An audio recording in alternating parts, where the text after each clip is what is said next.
సమయానుకూలంగా వెళ్తే కానీ మీకు ఇబ్బంది లేదు. పరిశుద్ధ గ్రంథాలు తెరిచి దేవుని వాక్యాన్ని చదువుకుందాం.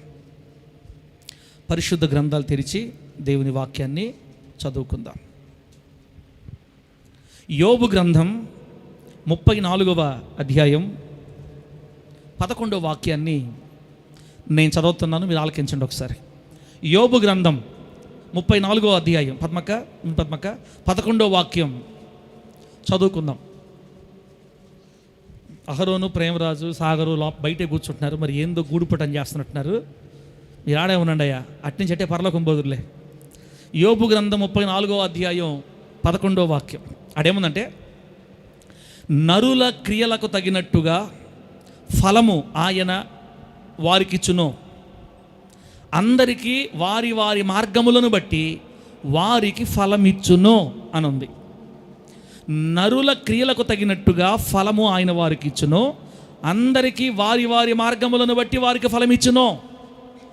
చదివిన వాక్యాన్ని పరిశుద్ధాత్మ దేవుడు మనందరికి అర్థమగునట్లు బోధించి, వాక్య సంబంధమైన లోతులలో ప్రభు మనల్ని ప్రతిష్ఠించి, పరిశుద్ధుల స్వాస్థ్యములో దేవుడు మనల్ని అందరినీ భద్రపరచును గాక. చదివిన మాట మీకు అర్థం కాకపోయినా నేను ఉండేది మీకు అర్థమయ్యేది చెప్పడానికే. కాబట్టి ఎలీహు అనే యోబు గారి ఫ్రెండు, యోబు గారి స్నేహితుడు ఎలీహు. వాళ్ళు ఏదో ఫ్రెండ్స్ మాట్లాడుకుంటా వాళ్ళు మాట్లాడుకున్నాక వాళ్ళతో మనకు సంబంధంలే. ఆ మాటను తీసుకుందాం మనం. అక్కడ ఎలీహు అనే వ్యక్తి దేవుని ఆత్మచేత నింపబడి ఈ మాట పలికాడు. ఏమని పలికాడంటే, నరుల క్రియలకు తగినట్టుగా దేవుడు వారికి ఫలమిచ్చును అని. నరుల క్రియలకు తగినట్లుగా దేవుడు వారికి ఏమిస్తాడక ఫలమిచ్చును. అమ్మ, నరులంటే ఎవరు? రాక్షసులా? నరులంటే ఎవరు? మనమే కదా. నారి అంటే ఎందుకు సార్ మమ్మల్ని పాస్టర్ గారు మమ్మల్ని మాకు మెంటల్ తెప్పిస్తున్నావు అని నువ్వే చెప్పేసి మమ్మల్ని అడగబాకు. నారి అంటే స్త్రీ.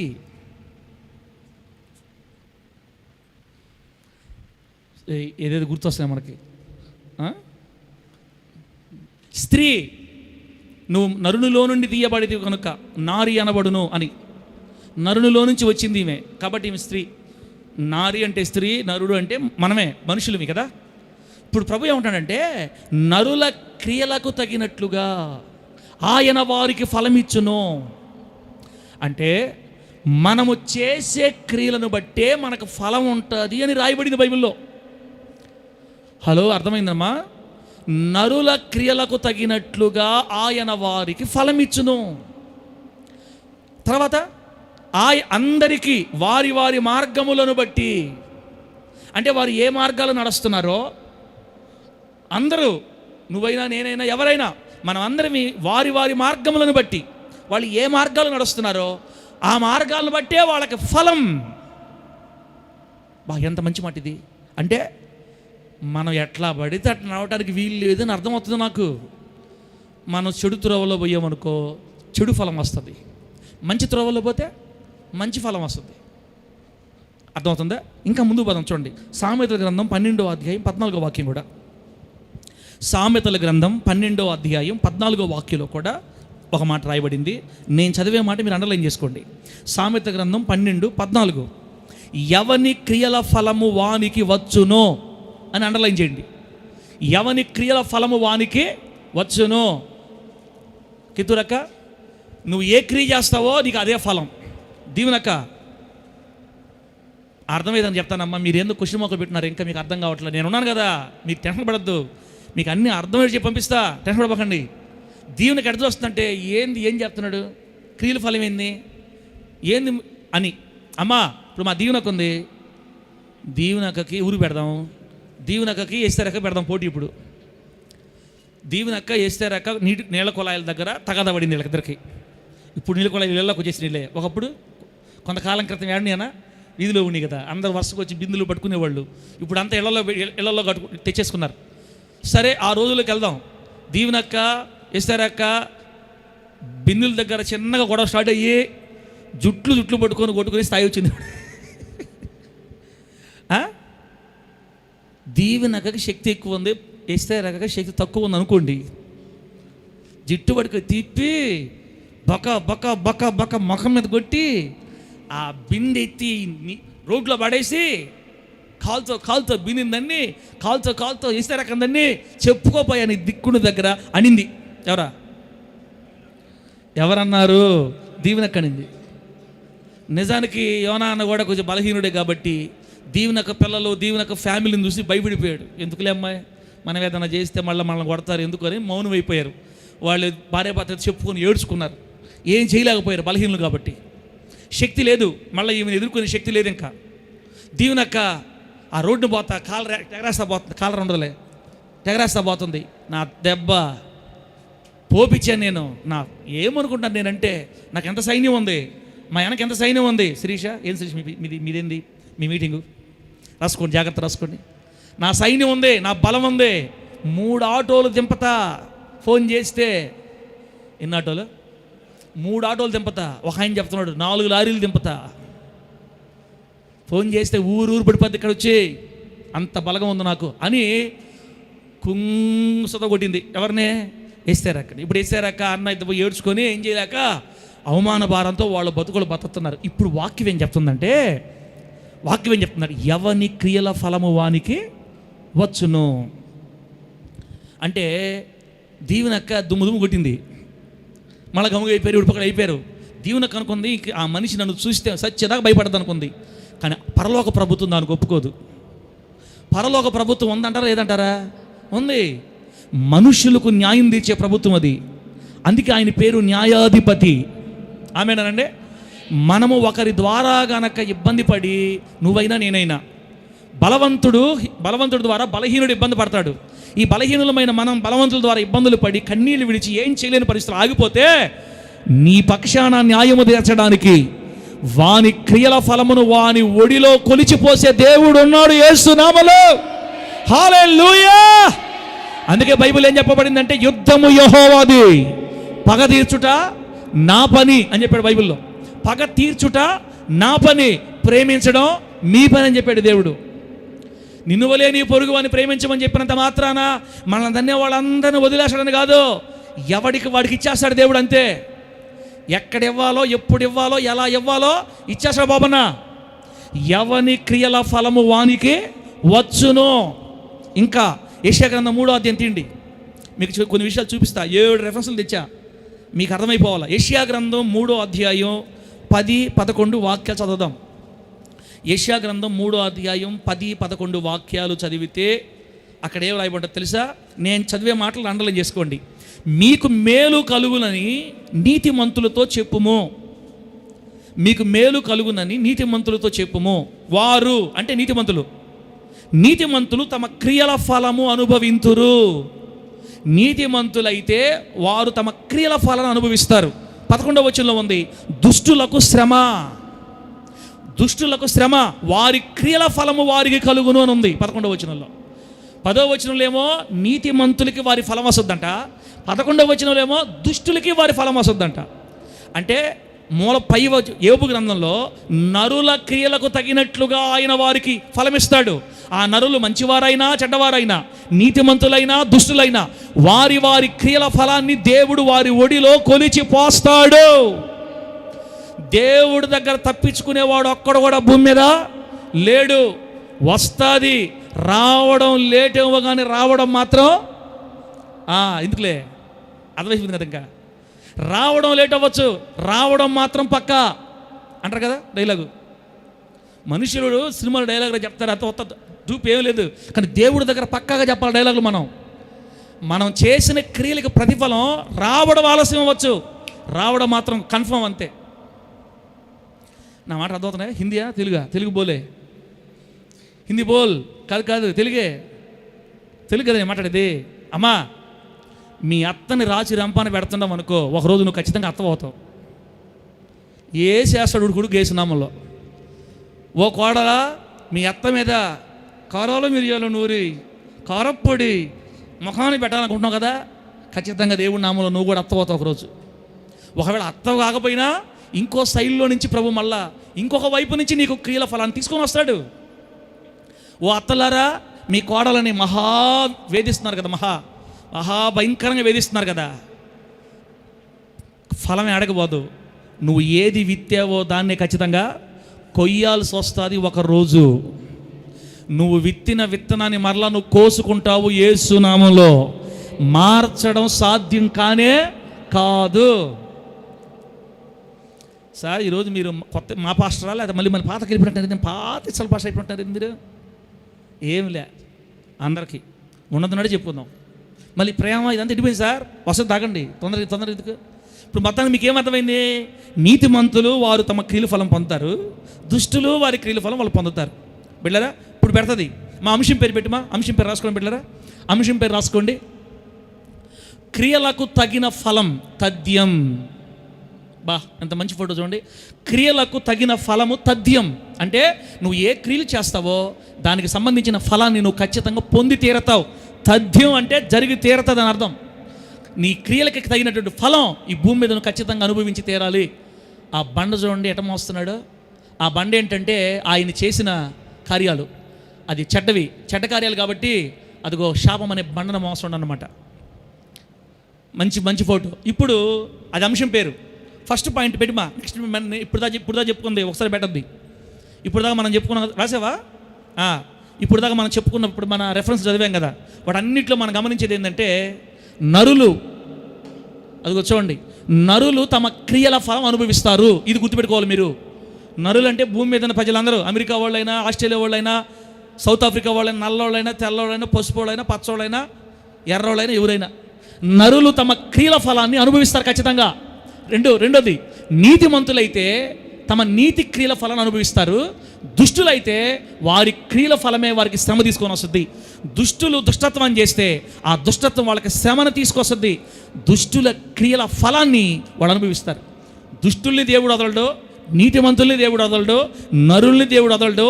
ఆయన ఆకాశం అందున్నాడు, మనం భూమి మీద ఉన్నాం. కోసిన పంట, విత్తిన విత్తనం నువ్వు పంటగా ఖచ్చితంగా కోసి తీరాల్సిందే యేసు నామంలో. గట్టిగా చెప్పండి హల్లెలూయా. ముందుకెళ్లే ముందు నేను మీకు చెప్పే మంచి సలహా ఏంటంటే, విత్తేదేదో మంచి విత్తనాలు విత్తండి. మంచి విత్తనాలు విత్తితే మంచి పంట కోస్తారు. చెడ్డ విత్తనాలు విత్తితే చెడు పంట కోయాల్సి వస్తుంది. చెడ్డ విత్తనాలు సార్ నాకు తెలియదు, మళ్ళీ చెప్తానులే. ఇప్పుడు ఇంకో వాక్యం చూడండి. ఇర్మియా గ్రంథం 17వ అధ్యాయం. ఇర్మియా గ్రంథం, ఇది 4వ రెఫరెన్స్, ఇది మొత్తం 7 చెప్తా. ఇర్మియా గ్రంథం 17వ అధ్యాయం 10వ వాక్యం. ఇర్మియా గ్రంథం 17వ అధ్యాయం 10వ వాక్యం. ఆడేముందంటే, ఒకని ప్రవర్తనను బట్టి వాని క్రియల ఫలము చొప్పున ప్రతీకారము చేయుటకు యెహోవాను నేను హృదయమును పరిశోధించువాడను, అంతరింద్రియములను పరీక్షించువాడను. అబ్బా, మన దేవుడంట మనుషుల హృదయాలు పరీక్షించి, మనుషుల అంతరింద్రియాలు పరిశోధించి, వాళ్ళ ప్రవర్తనను బట్టి, వాని క్రియలను బట్టి మనిషికి ఫలం ఇస్తారంట దేవుడు. హోసన్న, నేను చెప్పింది అర్థమైందా? హోసన్న మన కళ్ళ ముందు బాగా మంచి సొక్క వేసుకొచ్చి, జ్యోతమ్మ హోసన్న బాగా అలోలు శోత్రా అంటున్నారా, అలోలుయా అంటున్నారు.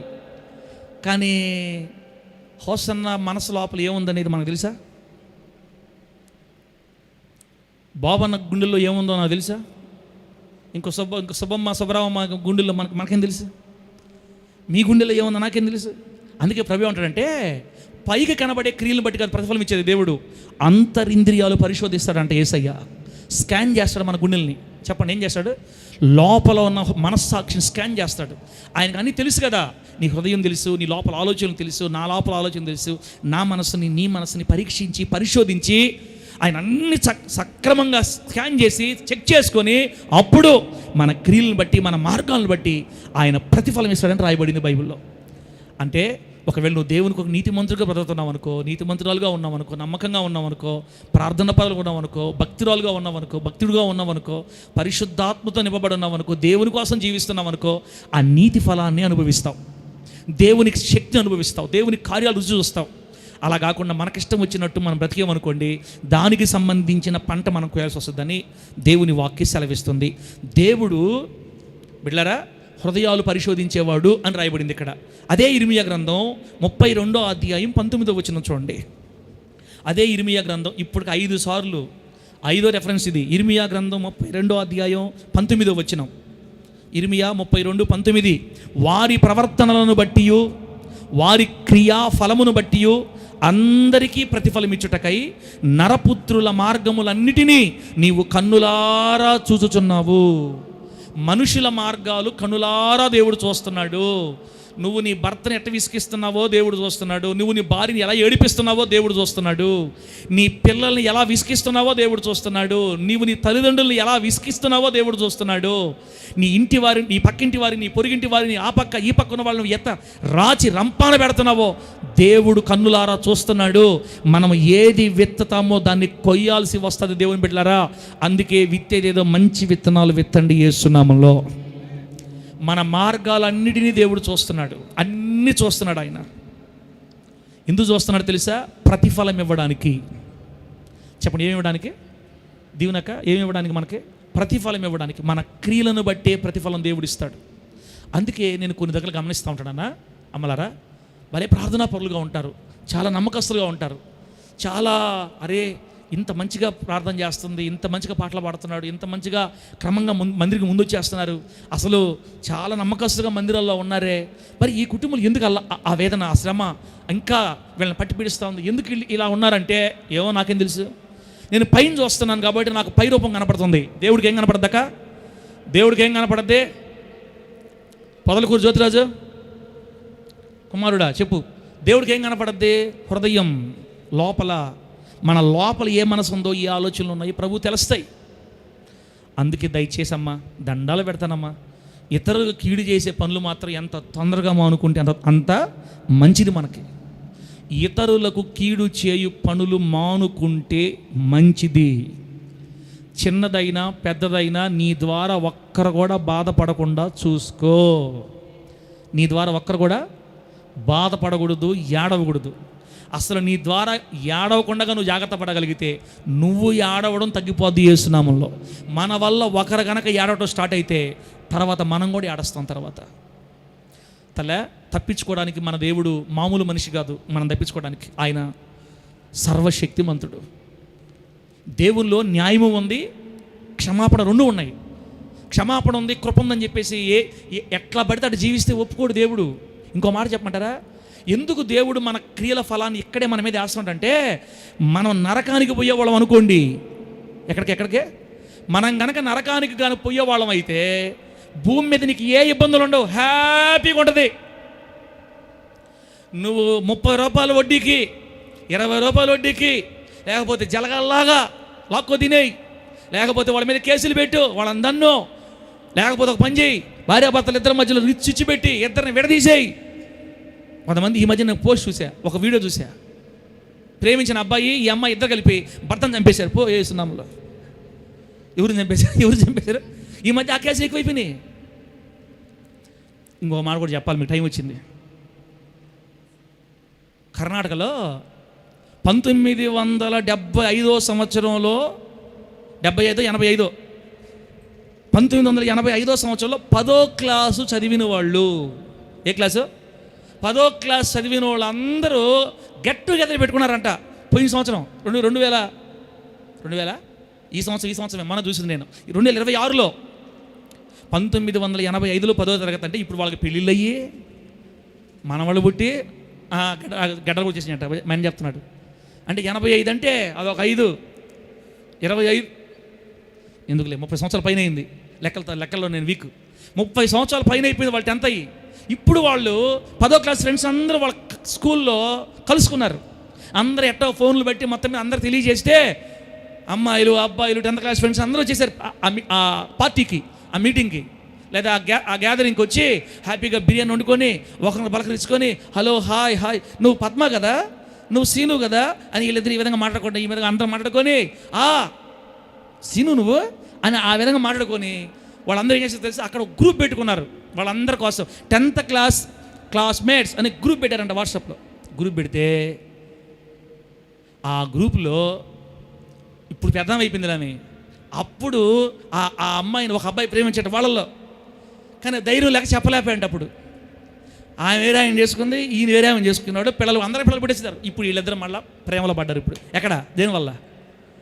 వాట్సాప్ గ్రూప్ వల్ల మళ్ళీ ప్రేమలో పడ్డారు. ఇప్పుడు ఇంకా పర్సనల్ నంబర్ తీసుకొని మొత్తం మీద గందరగోళం చేసి, బిడ్డలారా ఆమె గురించి రాశారు అక్కడ, చూశాను నేను. భర్తని పిల్లల్ని వదిలేసి ఆమె వెళ్ళిపోయింది అక్కడికి, అతని దగ్గరికి. 10th క్లాసు క్లాస్మేట్ దగ్గరికి నమ్మి వెళ్ళిపోయింది. ఆ తర్వాత బిడ్డలారా, ఈ వచ్చిన ఇతనుండ కదా, ఇప్పుడు ఎవరినైతే నమ్మే వచ్చేసిందో ఇతనుండ కదా, వీళ్ళిద్దరు కలిసి ఈయన భార్యని చంపేశారు. ఇప్పుడు ఎవరినన్నా, ఇప్పుడు ఇద్దరు గ్రూపుల పరిచయం అయ్యారా. ఇతనుండ కదా పురుషుడు, ఇతని భార్యని వాళ్ళిద్దరు కలిసి ప్లాన్ చేసి ఇంజక్షన్ ఇచ్చారంటమ్మా. ఇంజక్షన్ ఇచ్చి డౌట్ రాకుండా చంపేశారు. కానీ పోలీసు వాళ్ళు అంత ఈజీగా వదిలేస్తారా? ఎందుకు చనిపోయింది మొత్తం తీస్తే దొరికారు. ఇద్దరిని తీసుకెళ్ళి స్టేషన్లో వేసి తమదైన శైలిలో విచారిస్తే 3rd డిగ్రీ ఇచ్చి కోటింగ్ ఇచ్చి అడిగితే ఉన్నదన్నట్టు చెప్పేశారు, నేను ఈమె కలిసి నా భార్యని చంపేశాం. బిడ్డలారా, క్రియల ఫలాన్ని అనుభవించే రోజులు భూమి మీదే. భయంకరమైన దినాల్లో మనం కాపురం చేస్తున్నాం, భయంకరమైన దినాల్లో ఉన్నది బిడ్డలారా. కానీ వాళ్ళు ఏమనుకుంటారంటే, నా భార్యని చంపేస్తే ఇంతతో ఈ పేడబోద్ది, ఈ మనిషితో నేను హ్యాపీగా ఉండొచ్చు అనుకున్నారు. లేకపోతే ఈ మనిషిని చంపేస్తే మేమిద్దరు హ్యాపీగా ఉండవు వాళ్ళు అనుకున్నారు. ఇలా ఎవరిని పడితే వాళ్ళు చంపేస్తున్నారు. తాగడానికి డబ్బులు లేదని కొడుకు తల్లిని చంపేశాడు. తాగడానికి డబ్బులు లేదని కన్న తల్లిని చంపేస్తున్నారు కొడుకులు. ఏనా వీడు మీరు న్యూస్ చూడలేదా? ఆస్తి పెద్ద కూతురికి ఎక్కువిస్తుందని చిన్న కూతురు తల్లిని. ఆస్తులు కూడా ఎక్కువ ఉండకూడదు ఇప్పుడు. ఆస్తులు ఎక్కువ ఉన్నా కూడా హల్లెలూయా స్తోత్రాలు అయిపోతున్నాయమ్మా. నువ్వు పెద్దదానికి ఎక్కువిస్తావా? నాకేమో నేను నీకు పుట్టలేదా? కోసేపేక. ఆ మధ్య ఒక వీడియో అయితే తల్లిని ఎగిసెగిస్తూ అంటున్నాడు కొడుకు. మరి ఎందుకో తండ్రిని ఎగిసెగిస్తూ అంటున్నారు. బైబిల్ ఒక మాట రాయబడింది బిడ్డలారా, అంత్యకాలాలు వచ్చినప్పుడు అక్రమము విస్తరించుట చేత అనేకుల ప్రేమ చల్లారును అని చెప్పింది బైబిల్. అక్రమము విస్తరించుట చేత అనేకుల ప్రేమ చల్లారును. చల్లారిపోయింది ప్రేమ. కూతుళ్ళు తల్లులను చంపుతున్నారు, తల్లులు కూతుళ్ళని చంపుతున్నారు. ఎందుకులే నిన్నే చూసా ఎన్ని నాకు ఇప్పుడే గుర్తు రావాలా? అన్న భార్యని బిళ్ళారా, అన్న భార్యని మరిది వీళ్ళిద్దరు కలిసి తమ్ముడు భార్యని చంపేశారు. ఇదేంది ఈజీగా చంపేస్తుంది, ఏంది కోళ్ళని చంపినట్టుగా మనుషుల్ని. నచ్చకపోతే వదిలేయాలా? నచ్చకపోతే వదిలేసి దండాలమ్మ అట్ట కాదు, అడ్డు తొలగించుకోవడమే. అన్నీ బయటకు వస్తున్నాయి. మనుషులు ఏమనుకుంటారంటే మనం ఏది చేసినా దాచిపెట్టచ్చని. మనుషులు వదిలేసిన పరలోక ప్రభుత్వం వదలదు. ఇంకో మాట చెప్తున్నా బిడ్డలారా, ఈ భూమి మీద వాళ్ళు ఎన్ని అఘాయిత్యాలు చేస్తున్నా వాళ్ళు బాగా వర్ధిల్లుతున్నారంటే వాళ్ళు చచ్చి నరకం వెళతారు. నరకంలో ఉంది కోటింగ్ వాళ్ళకి. ఈ భూమి మీద ఎన్ని పాడు కార్యక్రమాలు చేస్తున్నా, షాడిస్ట్ కార్యక్రమాలు చేస్తున్నా, ఎంత ఘోరంగా బతుకుతున్నా కూడా వాళ్ళు వర్ధిల్లుతున్నారంటే వాళ్ళు డైరెక్ట్ నరకమే. నరకంలో ఉంది కోటింగ్ కావాల్సినంత. అయితే ప్రేమగల మహాతండ్రి దేవుని పిల్లలైన మన జీవితాల్లో మనకి నరకం తీసుకెళ్ళటం ఆయనకి ఇష్టం లేదు కాబట్టి ఎక్కడే మనకి కోటింగ్ ఇచ్చి భూమి మీదే మనల్ని పరలోకం పట్టుకెళ్ళిపోతాడనమాట. దేవుడికి స్తోత్రం కలుగును గాక. గట్టిగా చెప్పండి హల్లెలూయా. యేసు రక్తములో ముద్రించబడిన జనాంగం కాబట్టి మనల్ని నరకానికి మాత్రం దేవుడు అప్పగించడు. మీ అత్తకిచ్చిన కోటింగ్ నీకు కూడా ఇక్కడే ఇచ్చేస్తాడు యేసునామంలో. మీ కోడలకి ఇచ్చిన కోటింగ్ ఇక్కడే ఇచ్చేస్తాడు. పక్కింటి వాళ్ళకి దీవెనకి ఇచ్చిన కదా ఇస్తారు కోటింగ్, దీవెనకు కూడా ఇక్కడే ఇచ్చేస్తారు కోటింగ్. ఫుల్గా ఏడే కోటింగ్ ఇచ్చేసి అందరికి లెవెల్ చేసేసి బాప్తీసం తీసుకొని దేవుడికి అంగీకరించి మందిరానికి వచ్చి బలలో చేతులు వేస్తా పరిశుద్ధ జీవితం కోసం ఆశ కలిగి నమ్మకం కలిగి ఏదో కొన్ని చిన్న చిన్న పొరపాట్లున్నా ప్రభు కోసం సాగిపోతున్న మన జీవితాల్లో ఏదన్నా పొరపాట్లు జరిగితే క్రియల ఫలాన్ని భూమి మీదే మనకు వేసి ఇక్కడే మనల్ని లైన్ చేసి క్లియర్ చేసి అన్నీ పూర్తి చేసి పరలోకానికి తీసుకెళ్ళిపోతాడు. దేవుని నామానికి మహిమ కలుగును గాక. బిడ్డలారా, ఎలీషా ప్రవక్తకి మరణకరమైన రోగం వస్తుందని బైబిల్ రాయబడింది. ఎలీషా ప్రవక్త మంచి ఘనమైన ప్రవక్త, కానీ ఆయనకి మరణకరమైన రోగం ఎందుకు వచ్చింది లాస్ట్లో? బిడ్డలారా, మీకేమన్నా తెలుసా? మరణకరమైన రోగం ఎందుకు వచ్చింది? కొంతమంది పాస్టర్లకి చనిపోయేటప్పుడు చాలా భయంకర జబ్బులతో చనిపోతారు. కొంతమంది విశ్వాసులు కూడా చివరిలో భయంకర జబ్బులతో చనిపోతారు. అక్క, మనం ఒకటే అనుకోవాలి, ఇప్పుడు చేసింది ఇప్పుడు మోస్తున్నారు అనుకోవాలి. అంతే ఇక్కడే కడిగేయాలి కదా, ఇక్కడే కడిగేయాలి. మా నాన్నమ్మ ఉండేది, ఇప్పుడు చనిపోయింది. బిడ్డలారా, చెప్పకూడదు కానీ చెప్తా. మా నాన్నమ్మ ఉండేది, ఆమెకి ఇంకొక 7 సంవత్సరాలు చనిపోద్దనంగా క్యాన్సర్ జబ్బు వచ్చింది. క్యాన్సర్. ఆమెకి తీసుకెళ్ళి చూపిస్తే భయం ఆమెకి హాస్పిటల్ అంటే. నన్ను ఇలా వదిలేయండిరా అని. ఆమె బహువేదనతో ఆ నొప్పి వచ్చినప్పుడల్లా చాలా బాధపడేది. ఎన్నో మందులు తెచ్చిచ్చాడు కానీ, డాడీకి తెచ్చిచ్చాడు కానీ ట్రీట్మెంట్ లేకపోవడం వల్ల వేగవంతంగా ఆమె ఆరోగ్యం క్షీణించసాగిందనమాట. చనిపోయే టైంలో అవి ఎంత భయంకరమైన వేదన గురైందో. మా నాన్నమ్మ ఎంత ప్రార్థన పరులంటే, మా డాడీ చెప్తుంటాడు, నా తల్లి ప్రార్థన నన్ను మరలా దేవునిలో తీసుకొని వచ్చిందని చెప్తాడు. అసలు మా కుటుంబంలో అంత ప్రార్థన పరులను చూసింది మా నానమ్మనే ఫస్ట్. మా నానమ్మ తర్వాత మా మమ్మీలోకి వచ్చింది ఆ ప్రార్థనాత్మ. మా మమ్మీ తర్వాత మీ మమ్మీలోకి వచ్చింది ఆ ప్రార్థనాత్మ. ఇప్పుడు ఇలా వరుసగా వాళ్ళు గంటల పాటు దేవుడితో అలా గడిపేవాళ్ళు. అంత ప్రార్థనా పరురాలు కూడా క్యాన్సర్ వ్యాధితో ఎందుకు చనిపోయింది బిడ్డలారా? కొంతమంది దైవజనులు, పెద్ద పెద్ద దైవజనులు కూడా చివరి సెకండ్లో ఎందుకని చనిపోతున్నారంటే, ఎప్పుడో మారు మనసు పొందినప్పుడు, మారు మనసు పొందకముందో, పొందిన తర్వాత వారు చేసిన కొన్ని కార్యాలు ఈ భూమి మీద అనుభవించే తీరాలి. నరుల క్రియాఫలం, ఎవని క్రియల ఫలం వానికి దేవుడు ఖచ్చితంగా ఇస్తాడు. అందుకే మనం ఒకరిని మోసం చేయకూడదు, ఒకరిని బాధ పెట్టకూడదు, ఒకరిని ఏడిపించకూడదు. ఒకరి కన్నీళ్లు మన మీద ఉండకుండున్నట్లు చూచుకొందుము గాక. అవసరమైతే మనం బాధపడాలి, వదిలేయండి, దేవుడు చూసుకుంటాడు. మనం ఒకరిని బాధ పెట్టామంటే అది మళ్ళీ తగలతల్లే. ఇంకో మాట చెప్పమంటారా? బైబిల్లో వాళ్ళు చేసిన పాపం వాళ్ళ పిల్లలకు బాకింది. మళ్ళీ ఇది ఒకటి ఉంది. మళ్ళీ మనం చేసే పాపం తీవ్రతను బట్టి అది మనతోనే ఆగదు, మన బిడ్డల తరాలు కూడా పోస్తాడు దేవుడు. అలా పోసిన వాళ్ళు బైబిల్లో ఉన్నారు. అమ్మా టిఫిన్ వ్యాపారాలు ఇదిగో చెప్పేస్తారు, ఎందుకు మళ్ళీ వచ్చిన బాధలు. టిఫిన్ వ్యాపారాలు చేసేవాళ్ళు ఇంత బాండా 10 రూపాయలు పెట్టి ఆ అంత బాండాలో కూడా మళ్ళీ సోడా పిండి, ఆ పిండి, ఈ పిండి వేసి గందరగోళం చేసి తిన్న వాళ్ళందరూ గ్యాస్ ట్రబుల్ తెచ్చి చేసేదేదో కొంచెం న్యాయంగా చెయ్యాలా. అందరూ చేస్తున్నారు కదా అని మనం కూడా చేసి ప్రతిదానికి ప్రతిఫలం ఉంటుంది తల్లా. దేవుణ్ణి బట్టి మనం కొంచెం జాగ్రత్తగా అడుగులు వేసుకుంటూ వెళ్ళాలి. అన్యుల్లాగా అందరిలాగా మనం చేయకూడదు. 3 రోజులు పిండి కలిపేసి ఇంట్లో టిఫిన్ షాపులు చేసేవాళ్ళు సంగతి చెప్తున్నానులే. 3 రోజులు పిండి, 6 రోజులు పిండి మొత్తం ఇప్పుడు కలిపి ఆ దోశలు తిను గ్యాసురా, ఆ దోశలు తిను గ్యాస్. ఒకసారి నాకు ఎవరో బోండాలు తెచ్చారు, ఎక్కడో తెచ్చి బెడ్ పెట్టారు నాకు. నేను వాళ్ళ ముందు అనలేదు కానీ 2 రోజులు తగ్గలే నాకు. ఇంకా ఏంది బాధ బిడ్డలకేం తెలుసు? ఈ రకంగా చేసేవాళ్ళు ఉన్నారు. నువ్వు నీళ్లు కలిపి టీలో పాలలో నీళ్లు కలిపి మళ్ళక్క లీటర్ పాలలో బింది నీళ్లు కలిపి అమ్మినా దేవుడు చూస్తున్నాడు. అర్థమవుతుందా? లీటర్ పాలకు బింది కలిపి ఇంకేం తాగేది మొత్తం నీళ్ళే. నీకేం తెలుసు పాస్టర్, కష్టపడే మా కష్టమా? ఏదైనా ప్రభువు తెలుసు, అన్ని దేవుడు చూస్తున్నాడు. చేసేదేదో న్యాయంగా చేయండి. అట్టని మరీ మంచి న్యాయం కూడా వద్దులే. ఒక రకంగా అందరికంటే ఒక బెస్ట్లో ఉండాలి మనం. నా మాటలు మీకు అర్థం అవుతున్నాయి అనుకుంటున్నాను నేను. నువ్వు ఒకరిని మోసం చేస్తే ఆ మోసం మళ్ళీ మనల్ని పట్టుకుంటుంది. ఎక్కడో ఒక దగ్గర మనల్ని పట్టుకుంటుంది మళ్ళీ. బిడ్డ, ఎవని క్రియల ఫలాన్ని దేవుడు వారికి ఇవ్వడానికి నరుల మార్గాలు దేవుడు పరిశీలించి పరీక్షించి వస్తున్నాడు. హృదయాలు పరిశోధిస్తున్నాడు. ఆయన నరులకి వారి క్రియల ఫలాన్ని ఖచ్చితంగా ఓడిలో కొలిచి పోస్తాడని మనం ఎప్పటికీ మర్చిపోకూడదు. దేవుడు ఈ మాటలు మన గుండెల్లో భద్రపరచును గాక. గట్టిగా చెప్పండి హల్లెలూయా. సార్ ఇవన్నీ పాస్టర్ గారు ఇప్పుడు మీరు చెప్పిందంతా పాత నిబంధన కదా. పాత నిబంధనల మాటలు ఇప్పుడు మనకు పనిచేస్తే మన కొత్త నిబంధనలు అంటారు కదా. కొత్త నిబంధనలు కూడా చూడండి. కొత్త నిబంధనలు కూడా ఒక పాట తీసి పెడతలే. కొత్త నిబంధనలు కూడా చూడండి. 2 కొరింథీ పత్రిక 5వ అధ్యాయం 10వ వచనం. 2 కొరింథీ పత్రిక 5వ అధ్యాయం 10వ వాక్యంలో ఏం రాయబడిందంటే, వీళ్ళ ఇది కొత్త నిబంధన, పరిశుద్ధాత్మ దేవుని కాలం. ఇక్కడ కూడా దేవుడు చెప్పాడు మనతోటి. 2 కొరింథీ పత్రిక 5వ అధ్యాయం 10వ వాక్యం. ఎందుకనగా తాను జరిగించిన క్రియల చొప్పున అవి మంచివైనను సరే చెడ్డవైనను సరే, తాను జరిగించిన క్రియల చొప్పున అవి మంచివైన సరే చెడ్డవైన సరే దేహముతో జరిగించిన వాటి ఫలమును ప్రతివాడు పొందునట్లు, దేహముతో జరిగించిన వాటి ఫలం ప్రతివాడు పొందునట్లు మనమందరము క్రీస్తు న్యాయపీఠము ఎదుట ప్రత్యక్షము కావలయును. దేహముతో జరిగించిన వాటి ఫలం పొందునట్లు.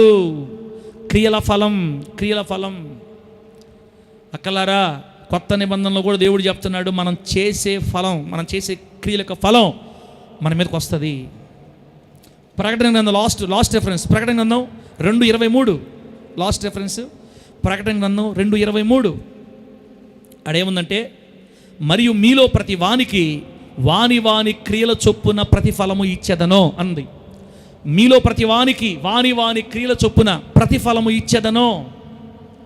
కొత్త నిబంధనలో కూడా 2 దగ్గరలా మన క్రియల ఫలం గురించి రాయబడింది బిడ్డలారా. అమ్మా కళ్ళు తెరవండి ఒకసారి.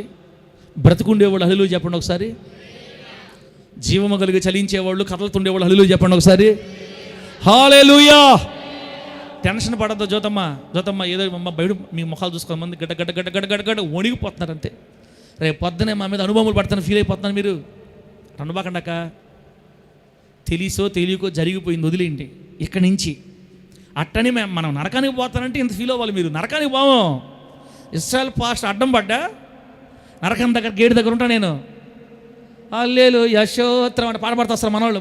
ఎక్కటే పక్క జరగని పాస్టర్ గారు పరలోకం పోవాలా నీ తలకాయ. ఇప్పుడు నరకం అయితే ఇదే అడుగు పరలోకం అటు పరలోకాన్ని పోయేది. ఏం పాస్టర్ గారు మీరు ఎందుకున్నారు ఇక్కడ? మీలాంటి వాళ్ళు వస్తారని లేపండి. ఒక్కరిని కూడా బానిచేదేం లేదు. మనం ఎవరు బాం? మనం యేసు రక్తంలో కడగబడి ఆయన బిడ్డలం కదా, ఆయన ముద్దు పిల్లలం కదా. ఆయన మనల్ని పోనీడు. ఆయన పిల్లలమైనా మనం పరలోకానికి వెళ్ళినా, మనం దేవుని పిల్లలమైనా, మనం దేవుడు మనల్ని ఎంతో ప్రేమిస్తున్నా, మనకిష్టం వచ్చినట్టు భూమి మీద బతికి అనేక మందిని బాధ పెడతా, అనేక మందికి చెడు చేస్తూ ఉంటే భూమి మీదే ఆ క్రియల ఫలాన్ని మనం ఖచ్చితంగా అనుభవించి తీరాలి. అంతే, అనుభవించి తీరాలి. బిడ్డలారా, వృద్ధాప్యంలో మంచి మరణం ఉండాలంటే వయసులో నుంచే మనం ఎవరిని ఏడిపించకూడదు. వృద్ధాప్యంలో మంచం మీద పడకుండా మనందరూ వెళ్ళిపోవాలంటే దయచేసి ఎవరిని కూడా మీరు ఏడిపించొద్దు. భార్య భర్తను నడిపించొద్దు, భర్త భార్య నడిపించొద్దు, పిల్లలు నడిపించొద్దు, పిల్లలు తల్లిదండ్రులు నడిపించొద్దు, తల్లిదండ్రులు పిల్లలు నడిపించొద్దు. వీలైనంత వరకు అందరితో సమాధానంగా ఉండమని వాక్యం రాయబడి ఉంది. శక్యమైతే మీ చేతనైనంత మట్టుకు సమస్త మనుషులతో మీరు సమాధానంగా ఉండండి. నిన్ను వలె నీ పొరుగు వారిని ప్రేమించండి. భార్య కొట్టలేదు భర్తని, ఆ మనిషి బక్కగా ఉంటుంది. ఏమి ఎగిసి అంటుంటారు భర్తలు. ఏయ్ అని కొడుతుంటారు అన్నమాట, సన్నగా ఉందని. అదే ఇంత మనిషిగానే అయితే ఒక కుంఫు షాట్ ఇస్తుంది. భర్త బక్కగా ఉండి భార్య లావుగా ఉందనుకో, ఏ అనిందంటే అది కాదులే అంటాడు మళ్ళా. చూసారా, భార్య బాగుందనుకో భర్త ఏ పుల్ల జమ్ము పుల్ల అనుకో అంటే లేచి వెళ్ళిపోతాడు మళ్ళీ. అప్పుడు లేదు అవి కాదులే, అట్ట కాదులే అమ్మాయి, అట్ట కాదు. పాపం ఈ అమ్మాయి కొట్టలేదని, సన్నగా ఉందని మనోడు ఎగిసి గాల్లో అంతుంటాడు. ఆగవయ్యా, ఆగు. నీ భార్య ఏడ్చిన ప్రతి కన్నీరికి నువ్వు మళ్ళీ అనుభవించాల్సి వస్తుంది. నువ్వు ఏడిపించిన వ్యక్తుల యొక్క కన్నీళ్ళు ప్రతి బొట్టును అనుభవించాలి. వెళ్ళారా? అందుకనే నేను ఎందుకు చెప్తున్నానంటే, బైబిల్లో భక్తులే ఏడ్చారు. చూపిస్తా ఇప్పుడు మీకు. బైబిల్లో భక్తులే ఏడ్చారు, ప్రార్థనా పరులే ఏడ్చారు. రోజుకి 7 సార్లు ప్రార్థన చేసి ఆయనే ఏడ్చాడు. ఎవరిని వదలలేదు బైబిల్. పాపం ఎవరిని వదలదు. వెళ్ళారా? మన క్రియల ఫలం వదలదు. మనం పరలోకంకి వెళ్తాం ఖచ్చితంగా. దేవుడు మనల్ని ప్రేమిస్తున్నాడు, మనల్ని ఆశీర్వదిస్తాడు, అంతా ఓకే. అట్లాగని భూమి మీద మన ఇష్టానుసారంగా బతకడానికి వీలు లేదు. ఎవరికి కీడు చేయడానికి వీలు లేదు. సమస్త మనుషులతో చాలా జాగ్రత్తగా సమాధానంగా ఉండాలి. అందుకే బైబిల్ చాలాసార్లు రాయబడింది, మీరు ఎవరిని బాధ పెట్టద్దు, బాధించక. అసలు ముఖ్యంగా విధవరాండ్రని బాధించొద్దని బైబిల్లో ఉంటుంది. ఎవరిని బాధించొద్దని? విధవరాళ్ళని, తల్లిదండ్రులు లేని పిల్లల్ని, పరదేశుల్ని బాధ పెట్టద్దని బైబిల్లో ఉంటుంది. వేరే ఊరి నుంచి వచ్చి మన మధ్యలో ఉన్న వాళ్ళని, ఏ ఆధారం లేని వాళ్ళని అలా మీరు వేధించొద్దు, ఏడిపించొద్దు. బైబిల్ గ్రంథం, ఈ బైబిల్ గ్రంథం చెప్పే సత్యాలు మన ప్రపంచంలో ఎక్కడ దొరకవు. మళ్ళా ఇది దేవుడు రాసిన గ్రంథం కాబట్టి మనం ఎలా ఉండాలో, ఎలా బ్రతకాలంతా. బిడ్డలారా, మిమ్మల్ని భయపెట్టడానికి కదమ్మా ఈ మాటలు చెప్పేది, జాగ్రత్తగా ఉండాలని. ఇశ్రాయేలు పాస్టర్కైనా చెత్త రేగిపోద్ది, హోలీ చేసే బిడ్డలకైనా రేగిపోద్ది. ఎవరిని వదలడు, ఎవరు తప్పించుకోలేరు. ఎవని క్రియల ఫలము వాని ఒడిలో కొలవబడద్ది. కాబట్టి మనం ఈ రోజు నుంచి దైవికమైన జాగ్రత్తతో బ్రతుకుదుము గాక. గట్టిగా చెప్పండి హల్లెలూయా. చెప్పండి గట్టిగా హల్లెలూయా. బాధ పెడతారా బిడ్డారా? బాధ పెడతారా ఎవరన్నా? జాగ్రత్త, మీ ఇష్టం అమ్మా. చెప్పేస్తున్నాను నేను, మరి దైవజనుడు చెప్తున్నాను. నేను జాగ్రత్తగా ఉండాలి, మీరు జాగ్రత్తగా ఉండాలి. ఇప్పుడు ఎఫ్రా పాట పెడతాడు. అప్పుడు నేను మీకు బైబిల్లో ఉన్న ఒక వ్యక్తిని చూపించేసి ప్రార్థన చేస్తాను.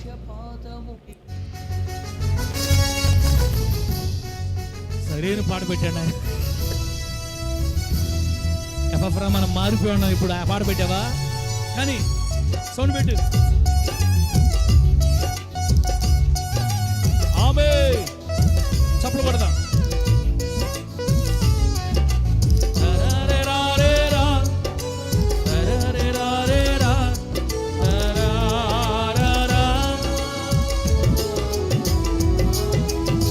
పక్షపాతము లేని న్యాయాధిపతి, రోషము గల దేవుడా, సకల యుగములలో అతి భయంకరుడవై దహించు అగ్నివైతివా. పక్షపాతము లేని న్యాయాధిపతి, జాగ్రత్తమ్మా, రోషము చెల్లా, జాగ్రత్త అక్క, జాగ్రత్త. ఎవరిని బాధ పెట్టదు బిడ్డ, నీ వల్ల ఎవరు ఆడకూడదు, జాగ్రత్త. అతి భయంకరుడవై దహించు అగ్నివైతివా. ఈ మూర్ఖతరము పైన నీ తీర్పులు దిగుచుండగా, వ్యభిచార తరము పైన నీ రౌద్రము మొదలవ్వగా. ఈ మూర్ఖతరము పైన నీ తీర్పులు దిగుచుండగా, వ్యభిచార తరము పైన నీ రౌద్రము మొదలవ్వగా. బహుభీతితో నిన్ను వెదకుచు నీ వైపే చూడగా, శ్రేష్టమైన నీ నీతి న్యాయ విధులే నాకు క్షేమమునిచ్చెను. శ్రేష్టమైన నీ నీతి న్యాయ విధులే నాకు క్షేమమునిచ్చెను. పక్షపాతము లేని న్యాయాధిపతి, రోషము గల దేవుడా, పాటలు రాయాలన్నా కూడా ఉండాలా. అతి భయంకరుడవై దహించు అగ్నివైతివా. వచనం కూడా పాడదాం. మనుషులు వదిలేస్తారు, దేవుడు వదలడం మనల్ని. మా పరలోకానికి వెళ్ళే వాళ్ళం కాబట్టి కోటింగ్ ఇక్కడే అయిపోవాలా. నరకానికి పోయే వాళ్ళకి ఏం కాదు, బాగుంటారు. మనం పరలోకం వెళ్ళే వాళ్ళమే. ఏ క్రియని వదలడు దేవుడు. చిన్నదైనా పెద్దదైనా మొత్తం స్కాన్ అవుతుంది దేవుడి దగ్గర. చాలా జాగ్రత్తగా, మనం ఎవరిని బాధపరచకుండా జాగ్రత్తగా వెళ్ళాలి.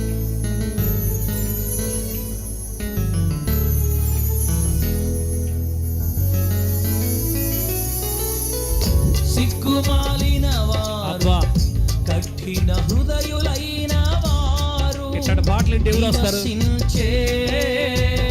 తరమిది బ్రహ్మదండి చెట్ల వంటి, ముండ్ల తుప్పలు వంటి ప్రజలు నివసించే తరమిది.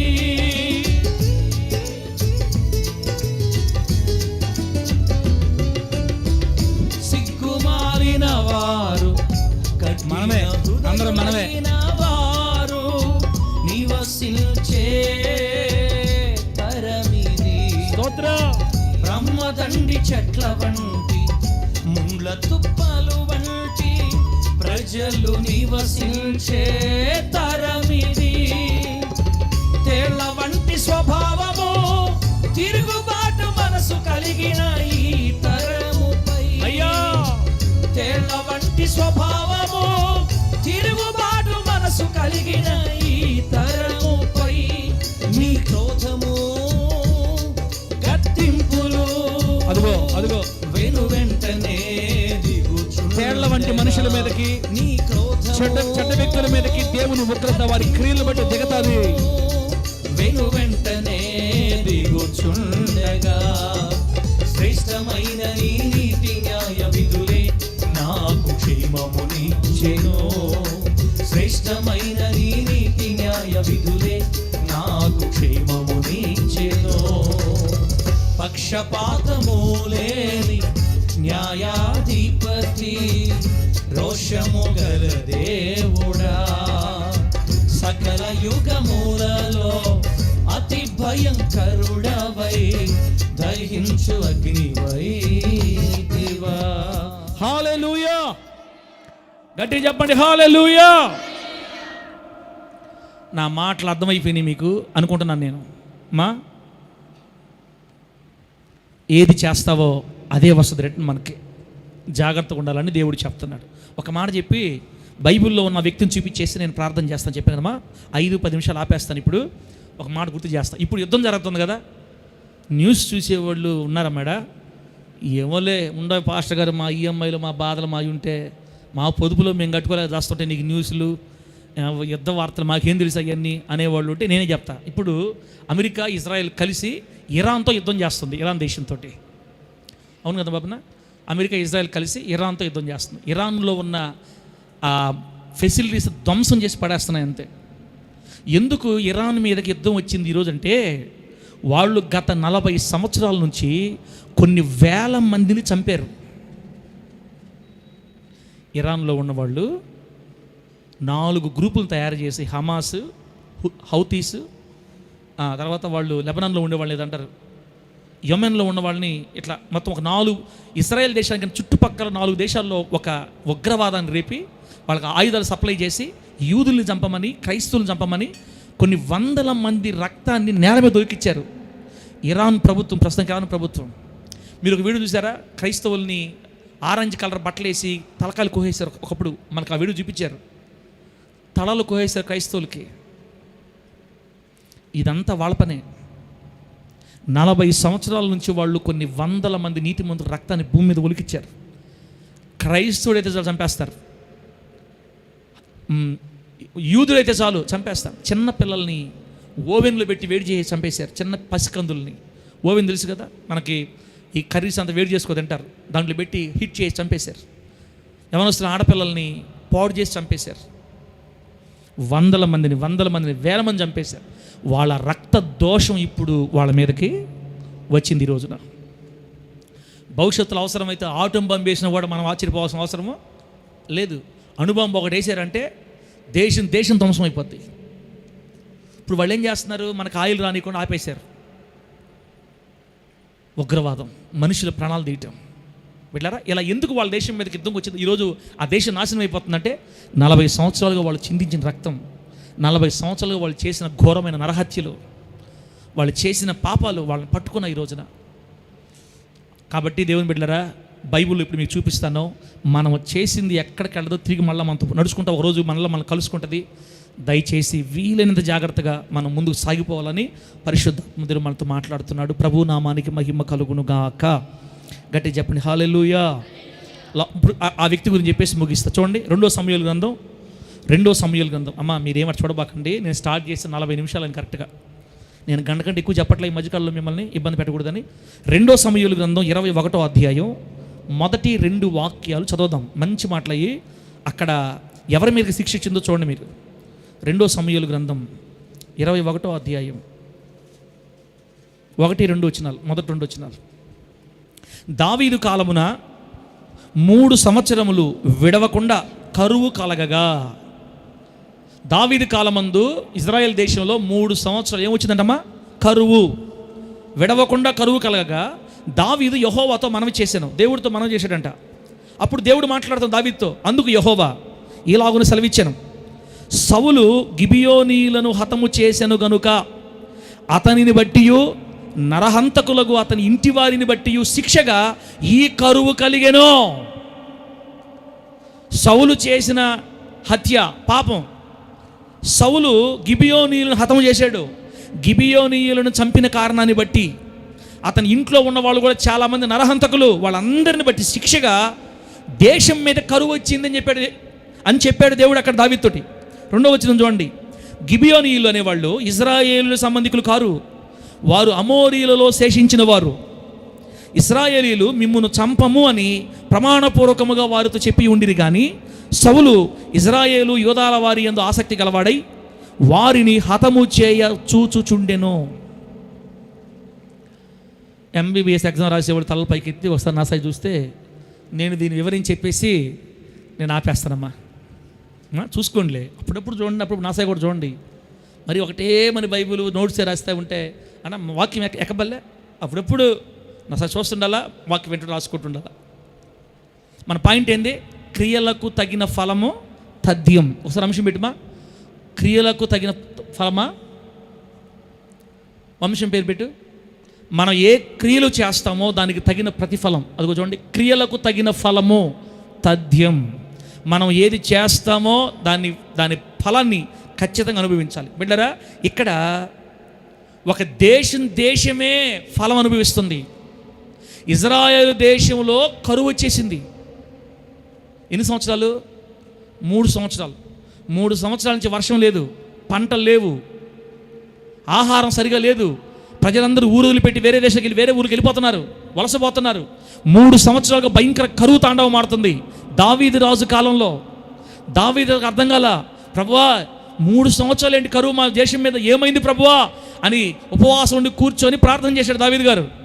అప్పుడు దావీదు గారితో దేవుడు చెప్తున్నాడు, దావీదు, ఈ దేశం మీదకి కరువు ఒక వ్యక్తి యొక్క ప్రవర్తనను బట్టి శిక్షగా వచ్చింది ఈ దేశానికి. తప్పు చేసింది ఎవరన్నా? తప్పు చేసింది ఎవరు? ఆ వ్యక్తి మీదకి రావాలి శిక్ష. మామూలుగా అయితే ఆ వ్యక్తి చేసిన పాపాన్ని బట్టి శిక్ష ఎవరి మీదకి వచ్చింది? దేశమంతా. అంటే ఓ చెల్లిలా మా చూడట బెదరు, మనం చేసే పనులు కనుక ఎంత పెద్దగా ఉంటాయో వచ్చే ఫలం కూడా అంత పెద్దగా ఉంటుంది. మనం ఎంతెంత భయంకరమైన కార్యాలు చేస్తామో అంతంత భయంకరంగా దిగద్దు మన మీదకి. ఈ రకంగా వాక్యం చెప్తే ఎవరు వస్తారు చర్చికి? పాస్టర్ నువ్వు చెప్పేది కాకపోతే. నేను ఎవరిని ఏం అనట్లేదమ్మా, ప్రేమతోనే చెప్తున్నానమ్మా. నిన్న అలా ఇదిగో అంటే మీరు బాధపడాలా? నేనైనా మీరైనా. ఇప్పుడు పాపం చేసింది ఎవరు? అక్కడ తప్పు చేసింది ఎవరు? సౌలు రాజు ఏం చేశాడంట? గిబియోనీయులను హతము చేశాడంట. గిబియోనీయులను హతము చేసినందువల్ల అది దేవుడి దృష్టికి శాపంగా, భలే దేవుడు చాలా బాధపడ్డాడు ఆ పని చేసినందుకు. గిబియోనీయులను హతము చేసినందువల్లనో సౌలు ఇంట్లో ఉన్న ఇంకా అనేక మంది నరహంతకులు అంట, అనేక మంది చంపారంట వాళ్ళు. ఆ శిక్ష, ఆ ఫలం, ఆ క్రియల ఫలాన్ని బట్టి దేశం మొత్తం మీద కరువు తీసేసాడు దేవుడు. ఒక్కడ తప్పు చేస్తే, ఒక్కడ పాపం చేస్తే ఆ ఫలాన్ని దేశంలో ఉన్న కుటుంబాలన్నీ అనుభవిస్తున్నాయి. మన దేశాల్లో ఉన్న కూడా ప్రధానమంత్రులు, రాష్ట్రపతులు, ముఖ్యమంత్రులు పాపం చేశారు అనుకోండి, తప్పు చేశారు అనుకోండి, వాళ్ళ ఫలం అంతా మనం కూడా అనుభవించాలి. వర్షాలుగా నాగిపోయినాయి అనుకో, అందరూ అనుభవించాలి. ముందుగానే చెప్తుంటారు ఐరన్ లెగ్ అని. ఏ లెగ్గులైనా ఏం చేస్తాం? ఒక్కరు చేసిన పాపానికి దేశం అంతా అనుభవించింది ఆ రోజుల్లో. 3 సంవత్సరాలు కరువు. అప్పుడు దావీదు గారు ప్రార్థన చేస్తే ప్రభువు చెప్పాడు, ఇది సంగతి, దీనివల్ల శిక్షగా నేను కరువు పెట్టానని చెప్తే అప్పుడు ఆ గిబియోనీని పిలిపించాడు దావీదు గారు.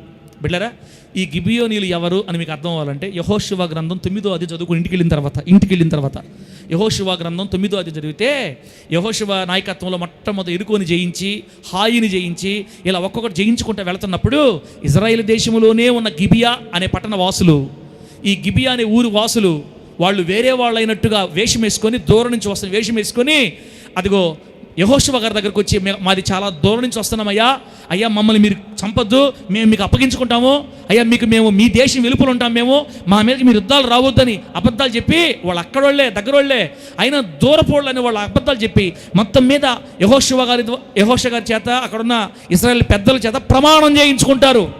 ఏమని? మేము మిమ్మల్ని చంపము.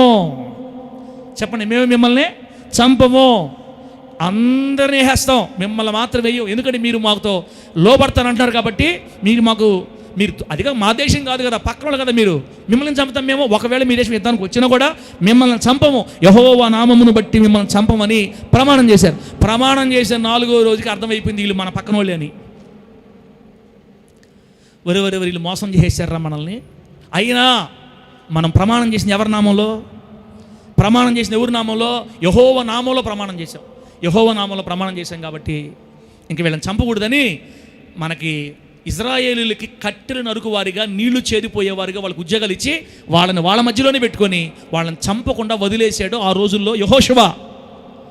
ఆ గిబియోనీయులు విస్తరించి ఒక మందగా పెద్ద ఊరు కట్టబడింది వాళ్ళది. ఇప్పుడు సౌలు రాజు అయిన తర్వాత ఏరి చంపుతున్నాడు వాళ్ళని. ఎవరినమ్మా? గిబియోనీయుల్ని.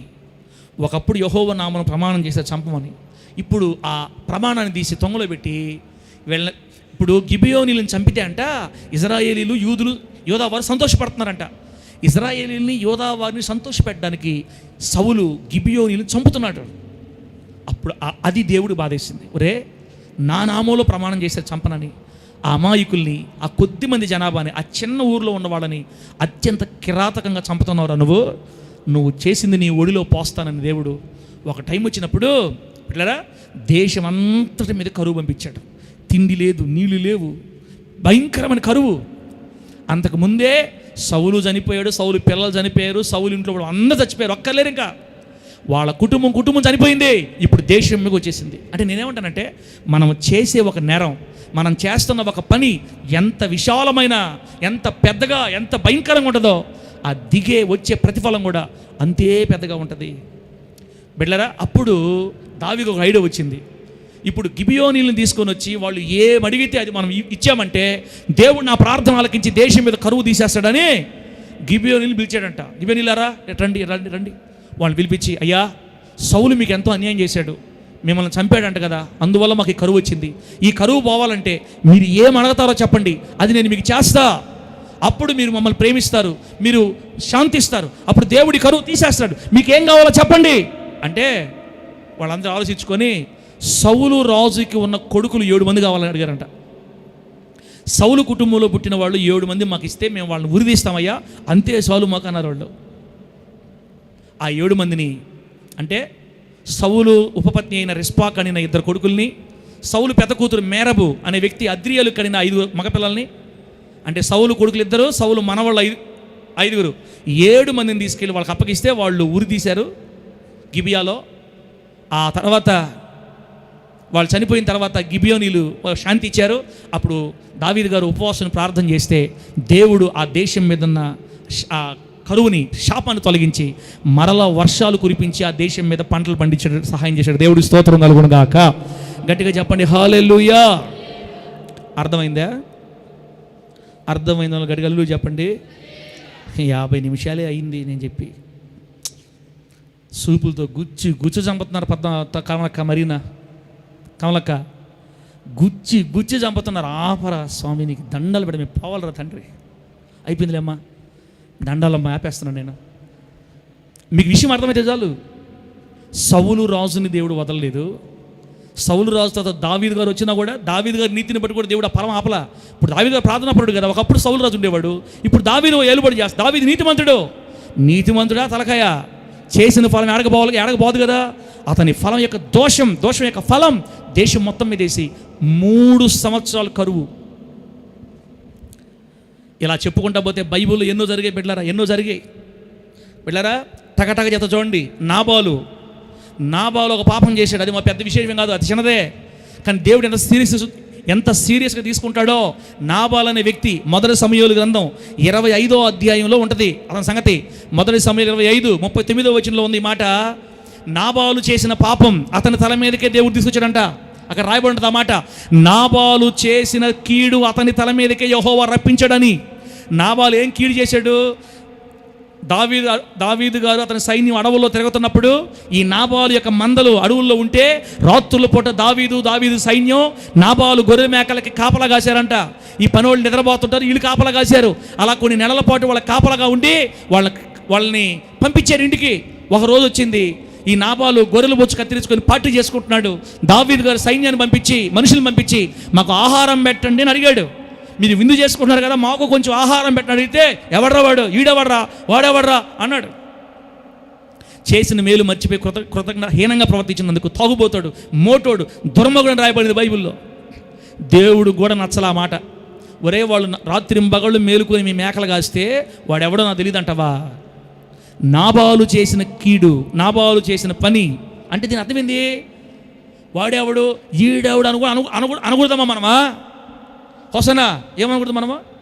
వాడెవడా, ఆ మనిషి ఎవరా, దాని సంగతి నాకు తెలీదా, దీని సంగతి వద్దమ్మా, నీకు దండాలు పెడతా, అయ్యా మీకు వద్దయ్యా దండాలు పెడతానయ్యా, అతనా అతని సంగతి నాకు తెలీదా అనకూడదు, నాయన దండాలు పెడతానా. ఆ మనిషా, నేను వేసుకునే చెప్పులు ఖరీచేదా మనిషి, నేను నా చెప్పులు ఖరీచేదా మనిషి జీవితం సైతాన్ని.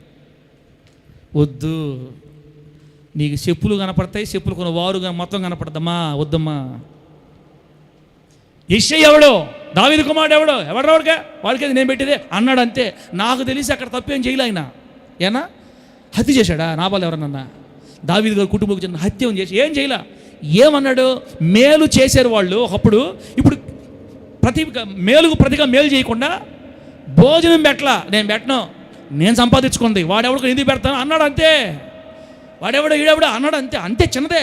మరి దానికి దేవుడు నాబాలు చేసిన కీడు అతని తల మీదకే రప్పించాడంట. యెహోవా అతనిని మొత్తెను గనుక అతడు సత్యని రాయబడ్డ బైబిల్లో.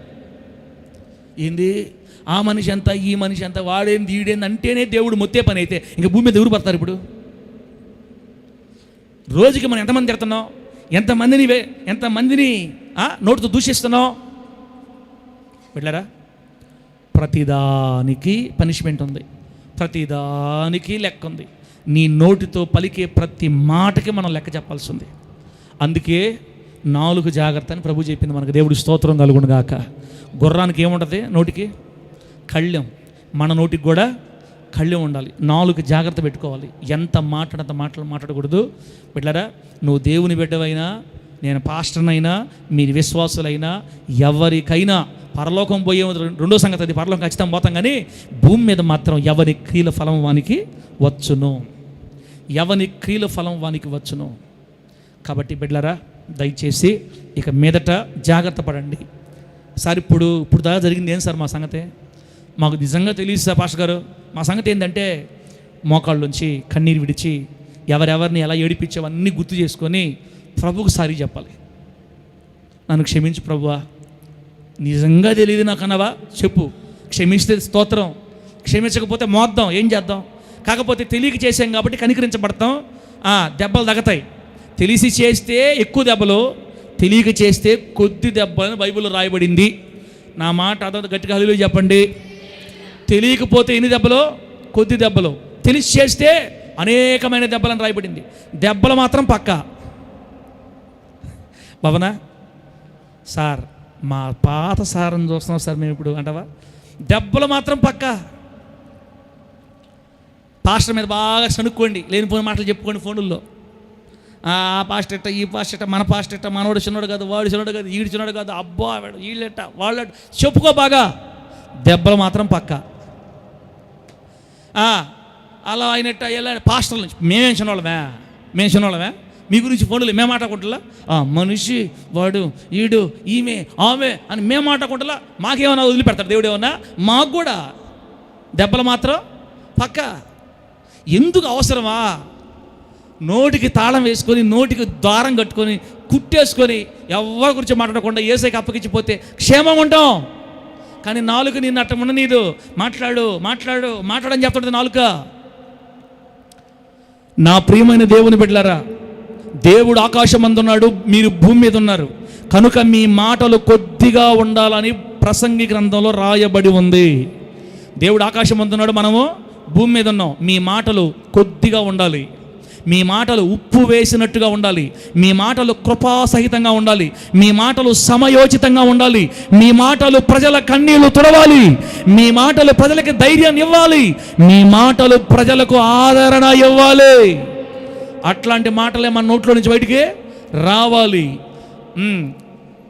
అదే కొంగదీసే మాటలు, పొడిచే మాటలు. బైబిల్ ఒక మాట ఉందమ్మో, కత్తిపోటు వంటి మాటలు పలుకువారు, కత్తిపోటు వంటి మాటలు పలుకువారు కలరు. ఏ పోట్లు? కస. ఒక్క మాట చాలు. నన్ను ఒక బిడ్డ అన్నాడు అనకూడదు, అనింది అనాలి. ఎందుకంటే అన్నాడు అయితే అనింది అని చెప్పాలి, అనింది అంటే అన్నాడని చెప్పాలన్నమాట. నన్ను ఒక బిడ్డ అనింది, నేను 2 గంటలు ఏడ్చాను ఆ మాటకే. ఆ బిడ్డ ఎవరు చెప్పనులే, ఆ మాట నన్ను ఎంత ఏడిపించిందంటే, నేను దేవుడు దగ్గర కూర్చొని ఇందుకని నన్ను పిలిచిన సేవకి, ఇందుకని నన్ను పిలిచిందని ఏడ్చా. ఒక బిడ్డ గురించి 4 రోజులు ఏడ్చా. నేను కూడా ఏడుస్తా. మేము దేవదూతలమైంది, మేము ఒక దృష్టి చూస్తాం మిమ్మల్ని, మీరు మమ్మల్ని ఇంకో దృష్టి చూసారని మాకు అర్థమైనప్పుడు ఓయమ్మో బాధ వస్తుంది. అలా నా గురించి మీలో కొంతమంది ఏడ్చుంటే నాకు కూడా తప్పదు దెబ్బలు. నేను ఎప్పుడైనా మిమ్మల్ని ఏడిపించి మిమ్మల్ని గందరగోళం చేసి ఉండి నా ముందు నాతో చెప్పుకోలేక మీరు లోపల ఏడ్చారనుకోండి, ఇశ్రాయేల్ పాస్టర్ చంపలు 4 వైపుల పగులును ఎందుకు వెళ్తాడు? ఆయనకేం పాస్టర్లు అయితే ఏమన్నా ఇంకా మాకు ఎక్కువ. ఇంకా కాబట్టి బిడ్డలారా, పరలోకానికి పోతే ఖచ్చితంగా పోతాం. మీకు ఏం కదమ్మా, మేము వదిలిపెట్టాలి, దేవుడు మనల్ని వదిలిపెట్టగానే. కానీ ఒక మాట మాత్రం వాస్తవం, నరుల క్రియలకు తగినట్లుగా ఆయన ఫలాన్ని ఇవ్వడానికి నరుల్ని ప్రత్యేకించి కనిపెట్టి చూస్తున్నాడు. అన్యులని వదలడు, క్రైస్తవుల్ని వదలడు, భూమి మీద పుట్టిన ఏ మనిషిని వదలడు.